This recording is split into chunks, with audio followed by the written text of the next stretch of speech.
शिक्षा वह दरवाजा है जिसे खोलकर आप तरक्की के सारे रास्ते खोल सकते हो। किताबें खुद चुप रहती हैं, लेकिन जिसने पढ़ लिया उसको बोलना और लड़ना सिखा देती है। हेलो दोस्तों, नमस्कार। कैसे हैं? उम्मीद करता हूं आप सब लोग ठीक होंगे। तो आपके लिए कुछ ऐसे सवाल लेकर आया हूं जो आपको कंपटीशन एग्जाम में अक्सर पूछता है। तो देखते हैं ये सवाल क्या है।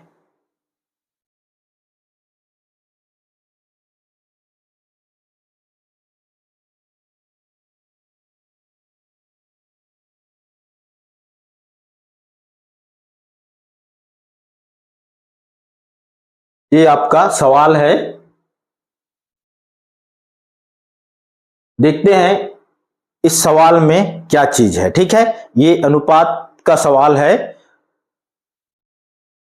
बिल्कुल शॉर्ट ट्रिक बताऊंगा मैं आप लोगों को। इस तरह का जो सवाल है जितने भी कंपटीशन एग्जाम होता है उसमें पूछा जाता है अक्सर।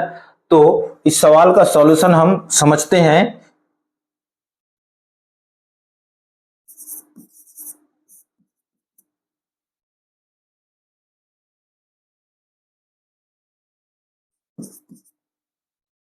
देखिए यहां पर क्या है जी, ए अनुपात बी बराबर ए बी सॉरी ए अनुपात बी दिया हुआ है। ठीक है, ए अनुपात बी का मान ए अनुपात बी दिया हुआ है, और बी अनुपात सी का मान सी अनुपात डी, और सी अनुपात डी का मान है ई अनुपात एफ हो। तो ए बी सी डी का मान क्या होगा? तो इस सवाल को हम कैसे हल करेंगे, ट्रिक को ध्यान से समझेंगे। ठीक है, यहां पर किसका मान ज्ञात करना है? हमको ज्ञात करना है ए अनुपात बी अनुपात सी अनुपात डी का मान हमको ज्ञात करना है। ठीक है, तो हम लिख दिए ए अनुपात बी अनुपात, जिसका हमको मान ज्ञात करना है उसको हमको यहां लिख देना है। ठीक है, तो देखो ए अनुपात बी का मान क्या दिया हुआ है?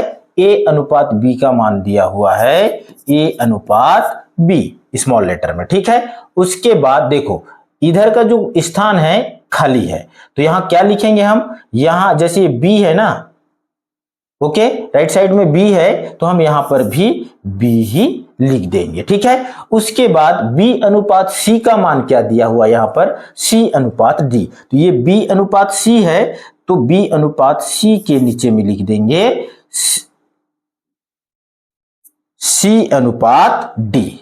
क्या? सी अनुपात डी, ये लिख दिए। राइट में डी है तो यहां पर भी डी आएगा। ठीक है, लेफ्ट में सी है तो ये सी यहां पर आ जाएगा। ठीक है, अब सी अनुपात डी का मान क्या दिया हुआ है? ई अनुपात एफ दिया हुआ है। ठीक है, तो सी अनुपात डी के नीचे में हम लिख देते हैं ई अनुपात क्या? एफ। अब इधर क्या है जी? लेफ्ट में ई है। ठीक है, तो ये हम यहां पर भी ई लिख देते हैं। ठीक है, ओके, यहां तक आपको क्लियर हो गया? अब देखते हैं, देखो ये सारे क्या होंगे, जितने भी हैं ये सीधा क्या होंगे? ऊर्ध्वाधर। इनका क्या होगा? गुणा होगा। क्या होगा? ऊर्ध्वाधर गुणा हो जाएगा। ठीक है, ए सी ई, ए सी ई। ठीक है, ये अनुपात है तो यहां अनुपात लिख देते हैं। ठीक है, ये अनुपात है ना, ये किसका मान हो गया? ए का हो गया। ठीक है, बी का क्या हो जाएगा? बी सी ई, बी सी ई, ये अनुपात है तो यहां पर हम अनुपात लिख दिए। अब बचा ये है सी का, तो ये हो जाएगा सी के लाइन में है बी डी ई, तो यहां लिख देंगे बी डी ई। ये अनुपात है तो यहां अनुपात का चिन्ह। ठीक है, अब डी का है तो B D F, B D F. Okay, ये इसका क्या हो गया? आंसर। इस तरह से सवालों को क्या करना है? हल करना है। नेक्स्ट सवाल देखते हैं। ये समझ में आ गया होगा। इसी तरह का और भी कुछ सवाल देखते हैं।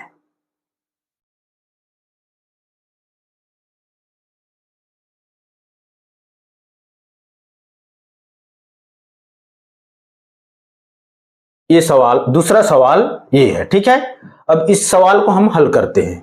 ये सवाल कैसे हल होगा। ये भी जो पहले हमने ट्रिक देखा था उसी ट्रिक के अनुसार ये सवाल भी बनेगा। देखिए समझिए इसको।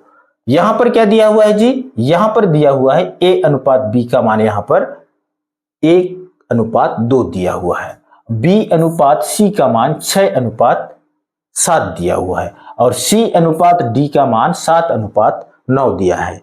तो a b c यानी कि a अनुपात b अनुपात c अनुपात d का मान हमको क्या करना है, ज्ञात करना है। ठीक है, तो सबसे पहले हम क्या लिखेंगे, a अनुपात b अनुपात c अनुपात d लिख दिए। ठीक है, जैसे पहले हम सवाल को हल किए थे। ओके, अब a अनुपात b का मान है 1:2, तो इधर जो स्थान खाली है इसमें भी ये जो 2 है यही आ जाएगा। ठीक है, अब c अनुपात d का b अनुपात c का मान है 6:7, तो ये यहां आ जाएगा 6:7। ठीक है, इधर लेफ्ट में ये 7 आ जाएगा, इधर आ जाएगा लेफ्ट में 6 और राइट में 7 ही आ जाएगा। ठीक है, अब बचा क्या, c अनुपात d का मान। c अनुपात d का मान क्या है, 7:9 है, तो यहां लिख देते हैं 7:9। इधर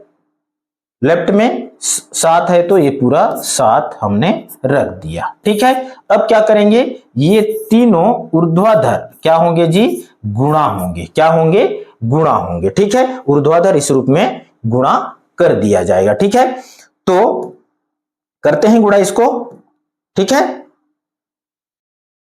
ये हो जाएगा, देखो ऊर्ध्वाधर a का मान सबसे पहले तो 1 और 6 और 7 को गुणा कर दो, 6 छक्के 6 साते 42, 42 से कम 42 हो जाएगा यहाँ। ठीक है, अनुपात है तो यहां अनुपात। ठीक है, उसके बाद इसमें देखो 6 साते 42 दूने 84, तो ये हो गया 84, अनुपात का चिन्ह, ये अनुपात का चिन्ह। ठीक है, उसी प्रकार c का देखते हैं, 7 7 49, 49 दूने 98, तो ये लिख दिया यहां पर 98। ठीक है, अब ये आ गया आपका d का नंबर, तो d में देखते हैं 7 63, 63 दूने 126, ये यहां पर अनुपात 126, ये इसका क्या है, आंसर।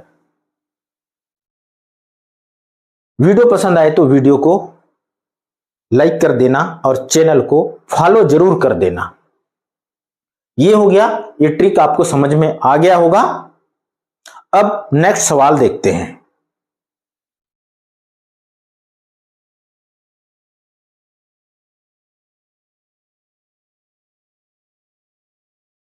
नेक्स्ट सवाल है,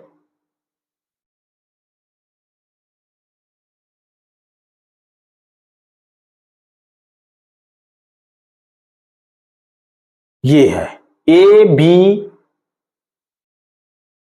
सॉरी ये नहीं, ये है आपका क्या, नेक्स्ट सवाल। इस सवाल को हम कैसे हल करेंगे। ठीक है, ये है, देखो यहां पर क्या दिया हुआ है जी, ए बी तथा सी के बीच 2:5:9 के अनुपात में एक धनराशि का बंटवारा क्या करना है, बंटवारा होना है। ए तथा बी के हिस्से का अंतर 1500 है। ए और बी का जो हिस्सा है वो दोनों के बीच का जो अंतर है कितना है, कितना है, 1500 है। कितना है, 1500 है। तो इसको हमको किसका मान ज्ञात करना है, सी का हिस्सा हमको बताना है। किसका, सी का हिस्सा। ठीक है, किसका, सी का हिस्सा हमको क्या करना है, बताना है। तो इस सवाल को हम कैसे हल करेंगे ये आप इस ट्रिक के माध्यम से सीखेंगे। ठीक है,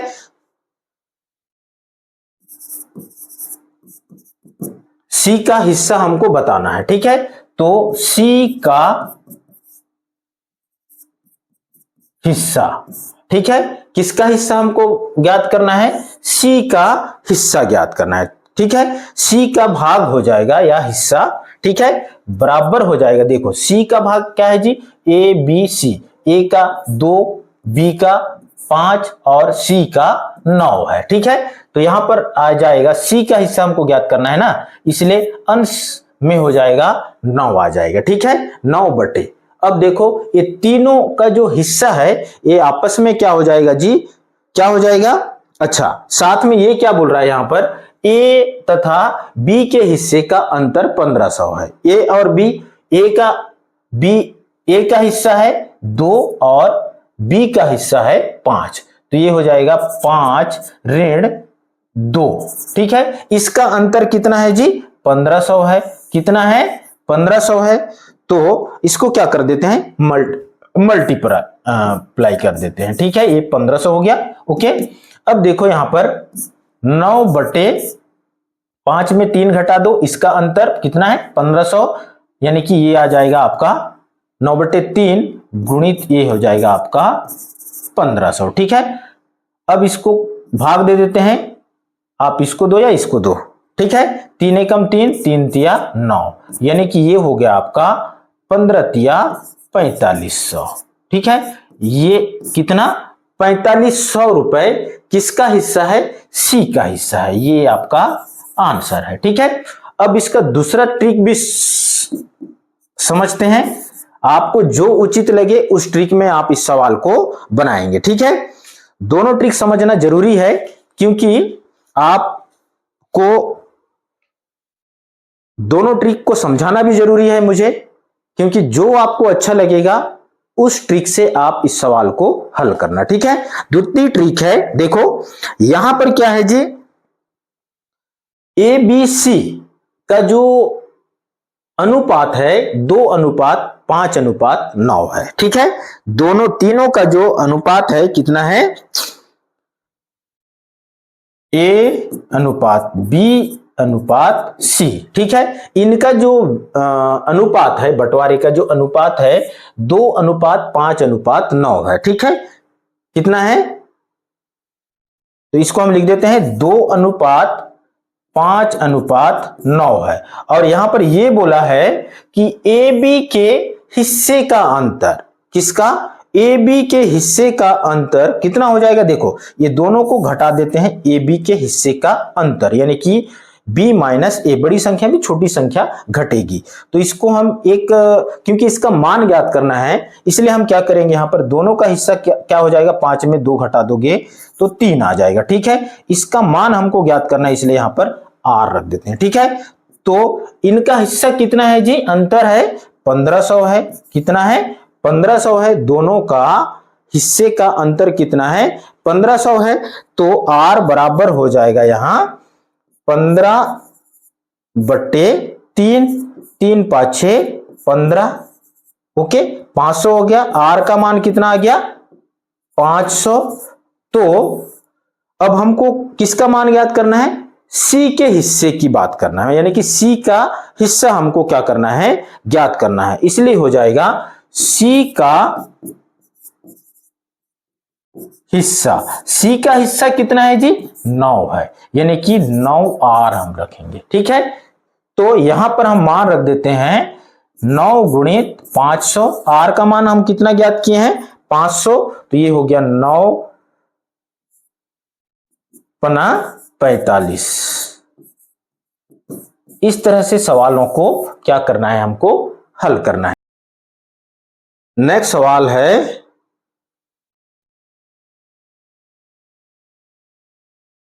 21,000 को यशपाल तथा सुरेंद्र के बीच 3:4 में बांटा जाए। ठीक है, 21,000 को यशपाल और सुरेंद्र के बीच में 3:4 में बांटा जाए तो सुरेंद्र का भाग क्या होगा, किसका, हमको सुरेंद्र का जो भाग कितना मिलने वाला है उस हिस्से को हमको क्या करना है, ज्ञात करना है। ठीक है, तो देखिए यहां पर इसमें भी 2 ट्रिक मैं बताऊंगा आपको, दोनों ट्रिक में जो उचित लगता है आप अपने हिसाब से यूज करना। ठीक है, तो सुरेंद्र का हमको भाग बताना है, या सुरेंद्र का जो हिस्सा है ये बताना है हमको। ठीक है, तो सुरेंद्र का हिस्सा क्या हो सकता है। ठीक है, तो सुरेंद्र का भाग हो जाएगा,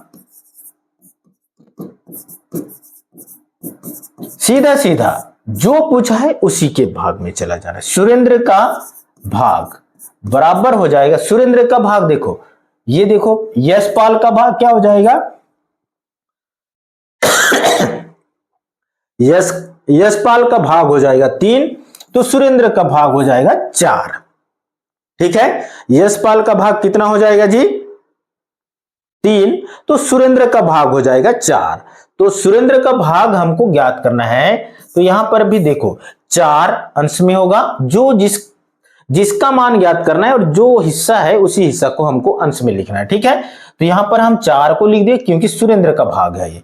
ठीक है, उसके बाद दोनों का हिस्सा मतलब ये है कुल मिलाकर 21,000 होता है। दोनों का हिस्सा 3:4 का मतलब हो गया ये टोटल कितना है 21,000 है। ठीक है, तो 3:4 लिख दिए। ठीक है, टोटल हिस्सा कितना है 3:4 है और टोटल राशि कितना है 21,000 है। तो यहां मल्टीप्लाई 21,000। ठीक है, ये हो गया, यहां तक क्लियर है आपको। अब देखो यहां पर क्या होगा जी 4/3 और 4 7 गुणित 21,000। ठीक है, 7 या 21। ठीक है, मतलब क्या हो गया जी ये 2 जीरो आ गया, सॉरी 3 जीरो। ठीक है, तो ये कट गया, 3 चौक 12,000 हो जाएगा। कितना हो जाएगा 12,000 रुपए किसको मिलेगा सुरेंद्र को मिलेगा। सुरेंद्र का हिस्सा कितना है 12,000 है। ठीक है, जब दोनों को बांट देंगे तो कितना हो जाएगा 12,000 किसको मिलेगा सुरेंद्र को मिलेगा। ठीक है, अब इसका ये पहला ट्रिक हो गया। ठीक है, अब दूसरा ट्रिक देखते हैं। दूसरा ट्रिक क्या है, इसके पूर्व में जो ट्रिक हमने उपयोग किया था यानी कि जिस ट्रिक से बनाए थे दूसरा ट्रिक, वही ट्रिक यहां पर भी लागू होगा या थोड़ा सा ये अंतर होगा। ठीक है, द्वितीय ट्रिक है 21,000 कितना है जी यहां पर 21,000 को हमको क्या करना है यशपाल और सुरेंद्र के बीच में क्या करना है बांटना है। ठीक है,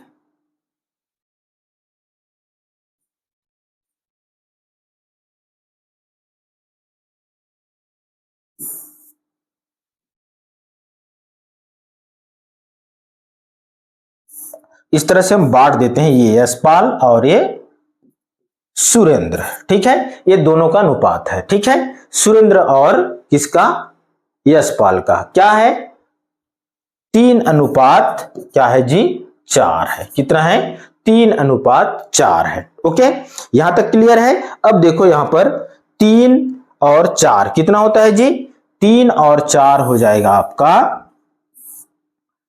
3 और 4 7 हो जाएगा। ठीक है, क्योंकि हमको इसका मान ज्ञात करना है तो आर लिख देंगे। ठीक है, 3 और 4 को जोड़ देते हैं तो 7 आ जाता है। ठीक है, ये 7 हो गया। ओके, टोटल कितना है जी 21,000 रुपए है।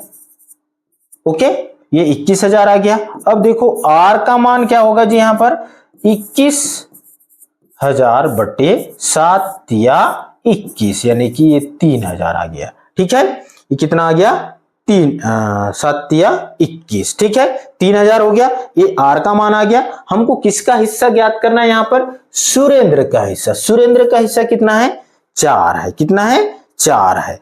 तो सुरेंद्र का भाग या हिस्सा, सुरेंद्र का भाग या हिस्सा जो भी लिखना है कितना है जी 4 है। कितना है 4 है। तो इसको हम 4R लिख दे यानी कि ये हो गया आपका कितना हो गया 4 गुणित आर का मान हम ज्ञात करे हैं कितना 3,000। तो ये हो गया आपका 4 तिया 12,000। ओके, दोनों में मान कितना आ गया 12,000 आ गया। तो ये है आपका पहला ट्रिक और ये आपका दूसरा ट्रिक। ठीक है, इस तरह से सवालों को हल करना है। तो वीडियो पसंद आए तो वीडियो को लाइक कर देना और एक प्यारा सा कमेंट कर देना। आप लोग कंजूसी करते हो यार लाइक और कमेंट करने के लिए भी, तो आपसे गुजारिश है बिल्कुल लाइक और कमेंट कर देंगे। धन्यवाद। जय छत्तीसगढ़।